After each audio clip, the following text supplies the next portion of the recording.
Hi ನಮಸ್ತೆ ರೀ friends ಎಲ್ರಿಗೂ. ಫ್ರೆಂಡ್ಸ್ ಇಲ್ಲಿ ನೋಡ್ರಿ, ನನ್ನ ಇವತ್ತಿನ ಈ ವಿಡಿಯೋದಲ್ಲಿ ಚಿಕ್ಕ ಮಕ್ಕಳಿಗೋಸ್ಕರ ಇದನ್ನು ಚಿಕ್ಕ ಮಕ್ಕಳಾದರೂ ತಿನ್ಬೋದು, ದೊಡ್ಡವರಾದರೂ ಇಷ್ಟಪಟ್ಟು ತಿಂತಾರೆ, ಅಷ್ಟು ಚೆನ್ನಾಗಿ ಆಗ್ತೈತಿ ಇದು. ಆದರೆ ಎಸ್ಪೆಷಲಿ ಚಿಕ್ಕ ಮಕ್ಕಳಿಗೆ ಅಂದರೆ 1 ವರ್ಷದಿಂದ ಮೇಲ್ಪಟ್ಟ ಮಕ್ಕಳಿಗೆ ನಾವು ಬರೀ ಗಂಜಿ ಈ ಥರ ಎಲ್ಲ ಕೊಡ್ತಿರ್ತಾವಲ್ಲ, ಅದ್ರ ಪೂರಕವಾಗಿ ಮಕ್ಕಳಿಗೆ ನಾವು ಮನೆಯಲ್ಲಿ ಚಪಾತಿ ರೊಟ್ಟಿ ಸ್ವಲ್ಪ ಅನ್ನ ಎಲ್ಲ ಮಿಜ್ಜಿ ಊಟ ಮಾಡಿಸ್ತಿರ್ತೀವಿ.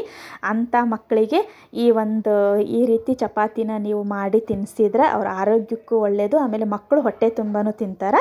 ಇಲ್ಲಿ ನೋಡ್ರಿ, ಮಾಮೂಲಿಯಾಗಿ ನಾವು ಚಪಾತಿ ಏನು ಮಾಡ್ತಾವಲ್ಲ ಅದೇ ಥರ ಹಿಟ್ಟನ್ನು ನಾನು ಕಲಸಿ ಇಟ್ಕೊಂಡಿದ್ದೆ. ಅಂದರೆ ನಮಗೆಲ್ಲರಿಗೂ ಮಾಡಿ ಆ ಚಪಾತಿನ ಒಂದು ಸ್ವಲ್ಪ ಹಿಟ್ಟನ್ನು ಸ್ವಲ್ಪ ಮೆತ್ತಗೆ ಕಲಸಿ ಇಟ್ಕೊಂಡಿದ್ದೆ. ಅದನ್ನು ಎಷ್ಟು ಹಿಟ್ಟು ಬೇಕಲ್ಲ ಅಷ್ಟನ್ನು ನಾನು ಉಳ್ಳಿ ತಗೊಂಡು ಅದನ್ನ ಒಂದು ಸ್ವಲ್ಪ ಲಟ್ಟಿಸ್ಕೊಂಡು ಅದಕ್ಕೆ 1 ರಿಂದ 1.5 ಸ್ಪೂನಿನಷ್ಟು ನಾನು ಸಕ್ಕರೆನ ಹಾಕ್ತಾ ಇದ್ದೀನಿ. ನೀವು ಬೇಕಿದ್ರೆ ಬೆಲ್ಲನೂ ಸ್ವಲ್ಪ ಚಾಕುದಲ್ಲಿ ಬೆಲ್ಲನ ಚಿಕ್ಕದಾಗಿ ಕಟ್ ಮಾಡ್ಕೊಂಡು ತುರ್ಕೊಂಡು ಅದನ್ನು ಈ ಸಕ್ಕರೆ ಬದಲಿ ನೀವು ಬೆಲ್ಲನ ಇದಕ್ಕೆ ಹಾಕಿ, ಈಗ ನಾವು ಹೆಂಗೆ ಹೋಳಿಗೆ ಮಾಡ್ತಾವಲ್ಲ ಆ ರೀತಿ ಇದನ್ನು ಆ ಚಪಾತಿ ಹಿಟ್ಟಿನಲ್ಲಿ ಒಂದು ಸ್ವಲ್ಪ ಲಟ್ಟಿಸಿದ ಮೇಲೆ ಅದಕ್ಕೆ ಹಾಕಿ ಅದನ್ನು ಈ ಥರ ಕ್ಲೋಸ್ ಮಾಡಿ ನಿಧಾನಕ್ಕೆ ಲಟ್ಟಿಸ್ಕೊಂಡು ಇದನ್ನ ಮಾಡ್ಕೋಬೇಕು.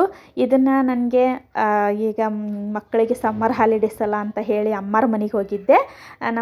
ನಮ್ಮ ತಂಗಿ ಮಕ್ಕಳು ಬಂದಿದ್ದರು. ಆ ಮಕ್ಕಳು ಚಿಕ್ಕವರಿರೋದ್ರಿಂದ ನಮ್ಮಮ್ಮರು ಈ ರೀತಿ ಮಾಡಿ ಕೊಟ್ಟಿದ್ದರು. ಆವಾಗ ನನಗೆ ನೆನಪಾಯಿತು, ನಾವು ಚಿಕ್ಕವರಿದ್ದಾಗ ನಾವು ದೊಡ್ಡವರಾದ್ಮೇಲೆ ಸತಿಗೂ ನಮ್ಮಮ್ಮರ ಹತ್ರ ನಮ್ಮಮ್ಮರು ಏನಾದರೂ ಚಪಾತಿ ಮಾಡ್ತಾಯಿದ್ರಪ್ಪ ಅಂದ್ರೆ ಸಾಕು, ಲಾಸ್ಟಲ್ಲಿ ಹಿಟ್ಟು ಉಳಿಸ್ಕೊಂಡು ಈ ರೀತಿ ಮಾಡಿಕೊಡು ಅಂತ ಹಠ ಮಾಡ್ತಿದ್ವಿ.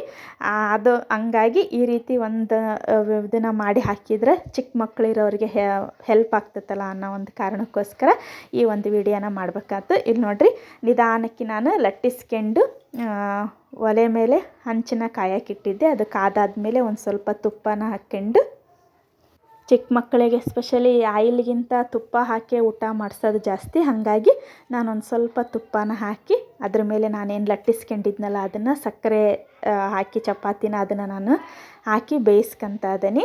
ಇದನ್ನ ಒಂದು ಸ್ವಲ್ಪ ಮೀಡಿಯಮ್ ಫ್ಲೇಮ್ನಾಗ ಇಟ್ಕೊಂಡು ಬೇಯಿಸ್ಬೇಕು, ಇಲ್ಲ ಅಂತಂದ್ರೆ ಸಕ್ಕರೆ ಎಲ್ಲ ಸೀದು ಹೋಗ್ಬಿಡ್ತೈತಿ.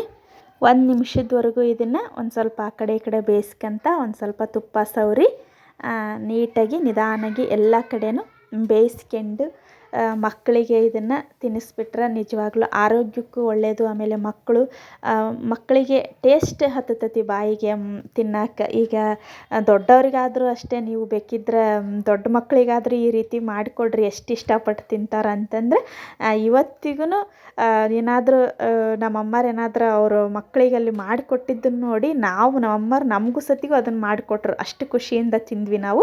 ಆ ಒಂದು ಕಾರಣಕ್ಕೋಸ್ಕರ ಹೇಳ್ತಿದ್ದೀನಿ. ಇದನ್ನು ನೀವು ದೊಡ್ಡವರಾದರೂ ಮಾಡ್ಕೊಂಡು ತಿನ್ಬೋದು, ಮಕ್ಕಳಿಗಾದರೂ ಮಾಡಿಕೊಡ್ಬೋದು.